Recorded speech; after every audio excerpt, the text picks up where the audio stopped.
First, I would like to thank our sponsor, Columbia River Maritime Museum, for sponsoring our business after hours this year. Yes. And if you haven't been over there, who hasn't been over there? Everybody's been there, so make sure you go again and go say hi. Also want to just announce that we have a new video series that launched today. So if you haven't seen the new video, it is out on Facebook. It's in the newsletter, and there will be several. We have about 20 or 15 that we've created that are going to be going out over the next weeks and months. So be excited about that. I'm excited about that.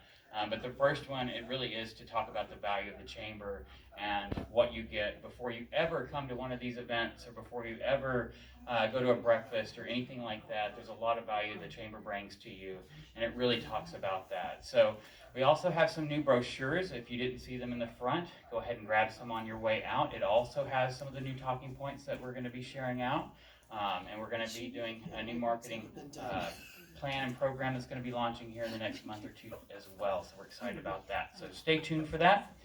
But without further ado, the reason that we are here tonight is to celebrate Video Horizons, and we have Neil Cummings from Video Horizons here. He's going to tell us a little bit about what he's got going on and all the wonderful things that you do here.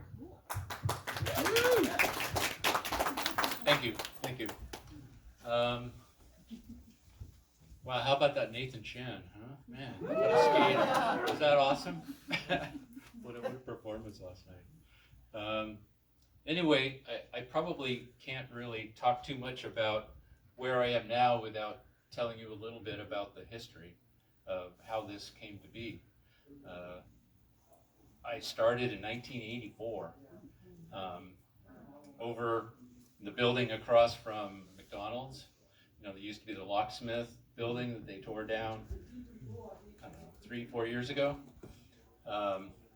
So I moved in there with 600 VHS tapes to start, because there were no DVDs at that point. They hadn't made them yet.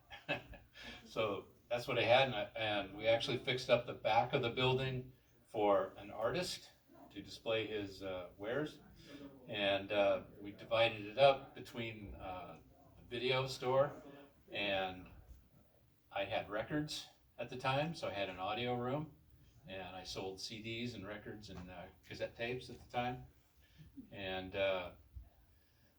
even had a guy who did some guitar repair in there. So it was a miscellaneous store, a small store. We kept the drive-through window going because it was an old taco place. So for the longest time, we had people asking for tacos and burritos as they were pulling up through there. No, we just make movies here, metal movies. So I was there for 18 years, and then I heard that someone told me that I should go to the city hall and see this plan that they had on the works for what's going in my property, and I went, yeah, that's probably a good idea. And there is a second story plan to be built over the top of me.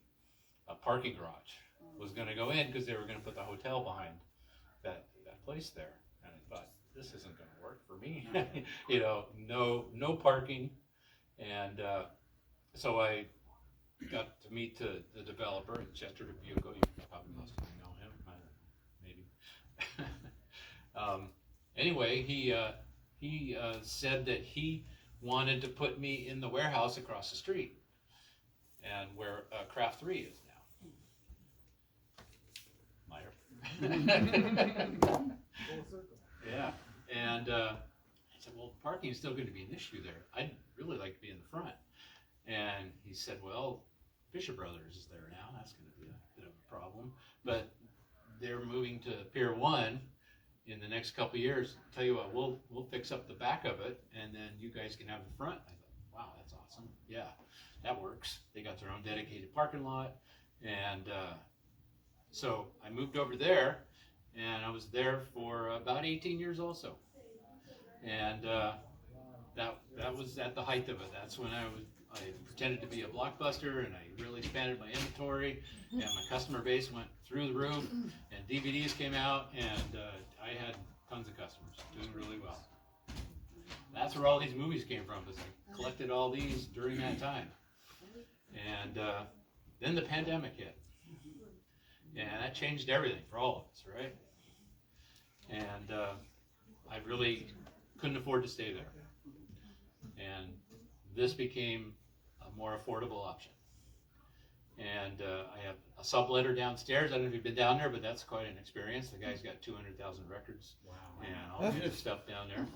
It's pretty amazing. He'd be here now, but he's closed up because I think he's had another job or something. I don't know. The guy, he works a lot. But that's a fun experience to go down there if you've never been down there. But I really toyed with the idea of just giving it up instead of moving. It was a tough choice.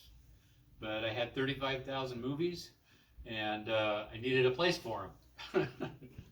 And I just didn't want to sell them online. I still wanted to be involved with the public, and my love is talking about film with people.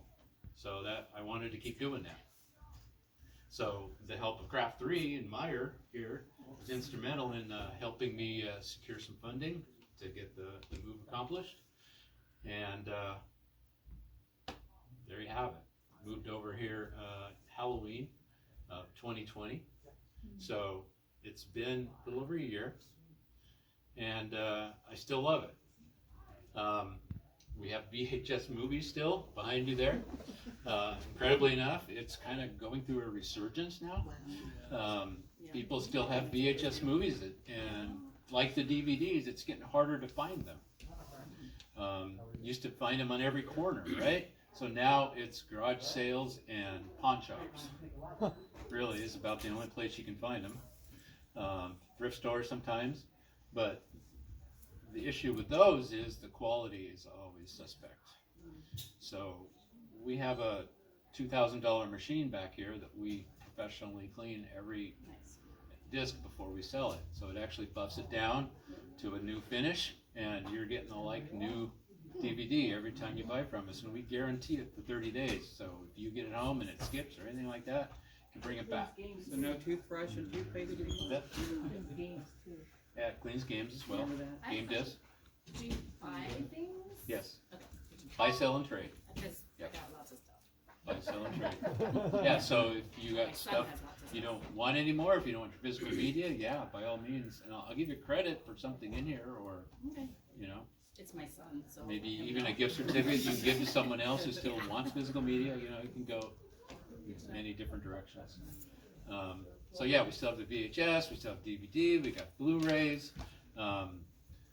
We're getting into board games now and records. Right there, I'm gonna have, that's just a taste of them. I got about 10 more boxes of those to bring in.